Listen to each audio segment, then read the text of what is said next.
లేకుండా పనిచేస్తున్నందుకు వారికి ధన్యవాదాలు.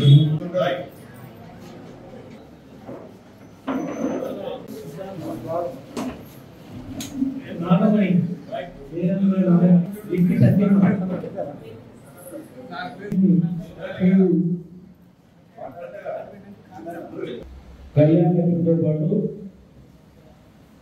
ముఖ్యమంత్రి సహాయం ద్వారా ఇచ్చేటువంటి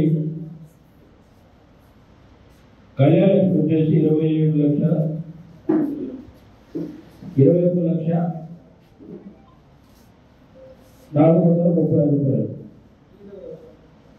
అదేవిధంగా జనరల్ ముఖ్యమంత్రి సహాయం నుంచి ఇచ్చినటువంటి 6,14,500 రూపాయలు ఈరోజు మండలానికి అందరికీ రావడం జరిగింది. చాలా సంతోషం. ఎందుకంటే ఇప్పుడు అందరికీ కూడా అవసరాలు ఉంటాయి. వ్యవసాయానికి సంబంధించిన అవసరాలని తీర్చడానికే వచ్చి మేము చెప్పులు మీకు ఇచ్చే కార్యక్రమం ఏర్పాటు చేసుకోవడం జరుగుతుంది. ఎందుకంటే సమయానికి ఇచ్చి సమయానికి ఉపయోగపడే విధంగా ప్రభుత్వం ఇచ్చేటువంటి చెక్కులు మీకు ఇచ్చే బాధ్యత మాది కాబట్టి తప్పకుండా ఇస్తామని చెప్పి విజ్ఞప్తి చేస్తూ, తెలంగాణ రాష్ట్రంలో అందరూ తెలుసు గతంలో ఏ ప్రభుత్వం ఏం చేసిందనేది. మరి ఈ ప్రభుత్వం వచ్చిన తర్వాత సంక్షేమ పథకాలు ప్రతి ఒక్కరు కూడా ప్రజలకు ఇచ్చే కార్యక్రమాన్ని ప్రవేశపెట్టుకోవడం, ప్రజలకు అందే విధంగా మా కార్యకర్తలతో కూడా అధికారులు కూడా ప్రయత్నం చేయడం, ఇవన్నీ కూడా నిరంతరం జరిగేటువంటి ప్రక్రియ. ముఖ్యమంత్రి రేవంత్ రెడ్డి గారి ఆధ్వర్యంలో పెద్ద ఎత్తున ఇందిరమ్మ ఇల్లు, దీంట్లో శ్రీనివాసరెడ్డి గారి అకౌంట్లో ఇందిరమ్మ ఇల్లు గొప్ప కార్యక్రమం తీసుకోవడం, తుమ్మల నాగేశ్వరరావు గారు మరి వారి ఆధ్వర్యంలో రైతు భరోసా రుణమాఫీ,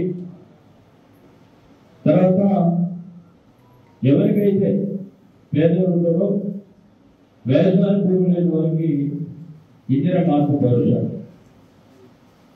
మరి గ్యాస్ ఇస్తున్నాం, కరెంట్ ఇస్తున్నాం, రకరకాల ప్రజలకు ఏది అవసరం తీర్చే బాధ్యత రేవంత్ రెడ్డి గారి ప్రభుత్వం ప్రయత్నం చేస్తుంది. ఇందిరమ్మ రాజ్యంలో మీరందరూ గుర్తుపెట్టుకోవాలి, రేవంత్ రెడ్డి గారి ప్రభుత్వం మరి ఆశీర్వదించాలి ఆలోచనతో మీరు ఒక మంచి ఇదంతా సంవత్సర కాలంలో చేయటం.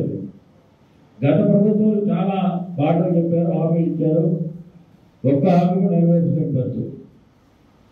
మీకు ఉచిత బస్సు సహా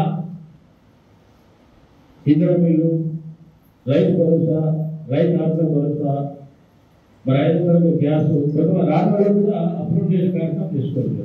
ఇంత ఏంటి గ్యాస్ చాలా మంది కూడా కంప్లైంట్స్ ఉన్నాయి.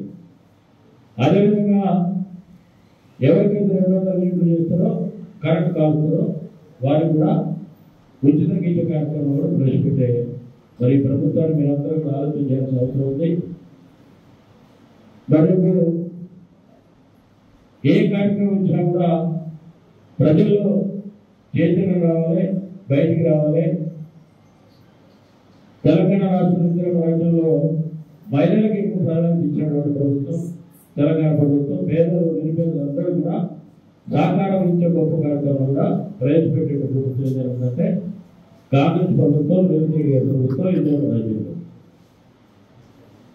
ముఖ్యంగా ఇంకా 3.5 సంవత్సరాలు ఉంది.